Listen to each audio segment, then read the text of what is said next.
আসসালামু আলাইকুম। আশা করি সবাই ভালো আছেন। আলহামদুলিল্লাহ, আমিও ভালো আছি। আপনারা জানেন চারিদিকে প্রচণ্ড তাপদাহ চলছে, তাপমাত্রা খুব বৃদ্ধি পেয়েছে। কিন্তু তারপরে আমাদেরকে এই গরমের মধ্যে আমাদের বিভিন্ন প্রয়োজনে বাইরে যেতে হচ্ছে। আমাদের নিত্য প্রয়োজনীয় কাজগুলো কিন্তু আমাদেরকে করতেই হচ্ছে।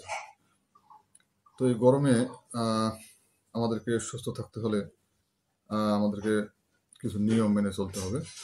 আমি এরকম কয়েকটি নিয়ম আপনাদের সামনে তুলে ধরবো। প্রথমত হচ্ছে যে পাতলা ও হালকা রঙের কাপড় পরিধান করবেন।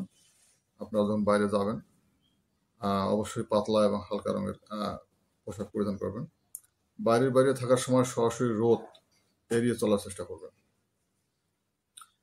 অতিরিক্ত পানি ও শরবত পান করবেন। যেহেতু এই গরমের মধ্যে আমাদের শরীর প্রচুর ঘেমে যায়, প্রচুর ঘাম বের হয়ে যায়, এই ঘামের সাথে লবণ পানি বের হয়ে যায়। তাই অবশ্যই আমাদেরকে প্রচুর পানি এবং শরবত পান করতে হবে। দীর্ঘ সময় গরমে থাকলে বা বাইরে থাকতে হলে আমাদেরকে স্যালাইন পান করতে হবে। যদি আমরা দীর্ঘ সময় বাইরে থাকি সেক্ষেত্রে আমাদেরকে স্যালাইন পান করতে হবে, যেহেতু গরমে আমাদের পানি শূন্যতা হওয়ার একটা সম্ভাবনা আছে আর কি। গ্রীষ্মকালীন ফল দিয়ে তৈরি ফলের জুস, আপনারা জানেন গ্রীষ্মকালে বিভিন্ন প্রকার দেশীয় ফল পাওয়া যায়। এগুলো দিয়ে তৈরি জুস পান করলে সুস্থ থাকতে আমাদের অনেক সুবিধা হবে আর কি, অনেক আমরা উপকারিতা পাবো। তারপর হচ্ছে যে প্রস্রাবের দিকে খেয়াল রাখতে হবে। প্রস্রাবের রং যদি গাঢ় হয়ে যায় সেক্ষেত্রে কিন্তু আমাদেরকে বুঝতে হবে যে শরীরে পানি স্বল্পতা দেখা দিয়েছে। সেক্ষেত্রে অবশ্যই পানি পান করে নিতে হবে, বা পানির এই ধরনের শরীরে পানি শূন্যতা পূরণ করার জন্য আমাদেরকে শরবত, পানি, স্যালাইন এগুলো পান করতে হবে প্রচুর পরিমাণে।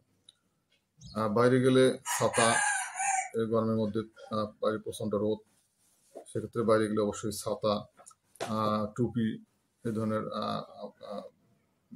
জিনিসগুলো আমাদেরকে সাথে নিতে হবে। সানস্ক্রিন ব্যবহার করতে পারলে কিন্তু ভালো হয়। যেহেতু তারপর হচ্ছে দিনের বেলা বাইরে কম যাওয়ার চেষ্টা করতে হবে। যেহেতু দিনের বেলা প্রচণ্ড রোদ থাকে, সেক্ষেত্রে বাইরে আমাদেরকে কম যাওয়াটাই সবচেয়ে ভালো আর কি। তো আশা করি আপনারা এ বিষয়ে আপনারা জানেন, খুব ভালো জানেন। তো আমি বিষয়গুলো আপনাদের স্মরণ করিয়ে দিলাম। যেহেতু আমাদেরকে সুস্থ থাকতেই হবে, আমাদের নিত্য প্রয়োজনীয় কাজগুলো